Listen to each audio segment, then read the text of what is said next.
Hey, what's up, everybody? True Boxing here. Thank you for coming back to get hit with the truth.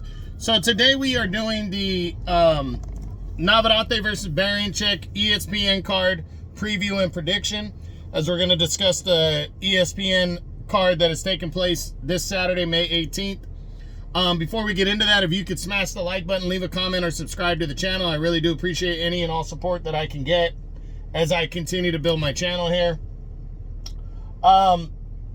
This card should be a decent one. You got the three cards, or the three fights that make up the main card.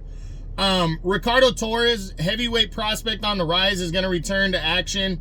Stay busy fight. He should get another knockout win and stay poised to becoming a contender at some point. The co-feature, Giovanni Santillan, undefeated welterweight mandatory challenger in the WBO right now. He's a #1 ranked contender. He is going to battle undefeated Brian Norman Jr. And it's an interesting battle here because Santillan is 9 years older than the 23-year-old Brian Norman Jr.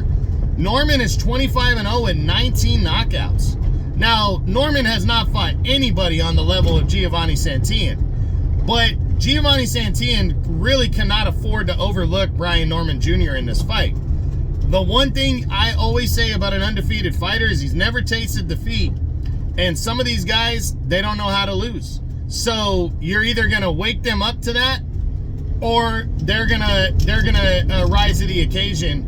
And in a situation like this, this is a perfect example of a fight that usually are that when an upset happens, it happens in a fight similar to this, because you have a guy in Santillan who's waiting around for his title shot.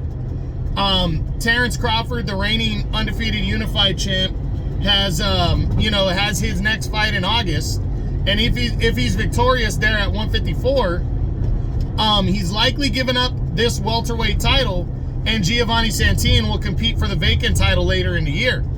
But right now, while he quote-unquote stays busy until then, he's taking on an undefeated fighter in Brian Norman Jr. and a guy that's a young fighter, very young. So Santillan is either going to expose this youngster that he's not on that level, or, if he's overlooking him, he's going to get a run for his money. But for me, Giovanni Santillan was the underdog before. He knows that feeling, and he knows the hunger of what it means. He was that against Alexis Rocha, and he destroyed Alexis Rocha last year. I think Santillan's coming to win this fight. He's hungry. I think he's going to break down Brian Norman Jr. and stop him in the middle to later rounds to stay undefeated and stay in line for his world title shot.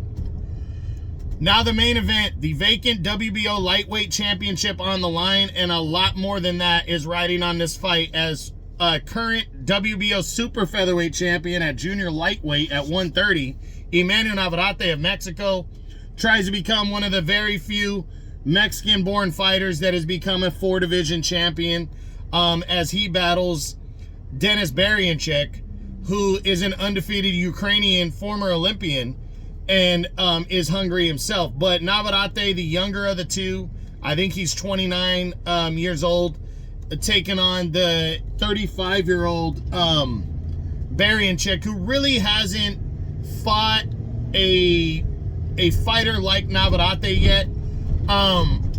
It's an interesting battle. It's an interesting style clash, because Navarrette, size-wise, normal size-wise, they look about the same, but Berinchyk has been fighting at lightweight, and this is going to be Navarrette's 4th different weight class. But he's breezed through the first 3, for the most part. He's faced a little adversity, not much to this point. He's a very hungry fighter, and on the horizon, there's showdowns potentially with the other champions, unification bouts. The Lomachenko fight is probably the most likely, which is a huge fight. It's unifying belts. And then there's also potential fights with Shakur Stevenson that would be a unification, or even Tank Davis, which will be a unification. So Navarrette, a win here means everything, and he needs to go for it and try to pull this one off. But I don't think it's going to be easy against Berinchyk, who is a good boxer. He comes from the same Olympic team as Vasily Lomachenko, Alexander Usyk, Alexander Vovcik. He was on that same Olympic team. He's talented. He knows his craft. But at the end of the day, I believe Navarrete is going to pull off a close decision win in this one and grab a hold of his 4th world title. But I will not be surprised if Berinchyk wins this fight. And Navarrete should absolutely not overlook Berinchyk, because if he does, that could be costly. And Dennis Berinchyk could throw a whole monkey wrench into the whole situation with unifying belts, at least with, Lomachenko. But Navarrete, I think he knows what he needs to do. I think he got humbled in his last fight against Robson Conceição, when he almost lost that fight. A couple knockdowns secured a draw for him. So I think he's humbled. I think he's hungry. And I think he wants to be a 4-division world champion and set up bigger fights with Lomachenko, Stevenson, Tank Davis. So going to be a good one this Saturday, May 18th. But I'm picking Emmanuel Navarrete to become a 4-division world champion. Again, I'm picking Giovanni Santillan to stop Brian Norman Jr. in the middle of the later rounds in the battle of undefeated welterweights. And then I got Ricardo Torres staying busy and getting a knockout victory as the 3rd fight. So I hope you enjoyed the video. This was the Navarrete versus Berinchyk ESPN preview and prediction of the entire card that takes place this Saturday, May 18th. If you enjoyed it, smash the like button, leave a comment, or subscribe to the channel. I appreciate any and all support. Give me 1 second here, guys. This is True Boxing. You've been here with the truth.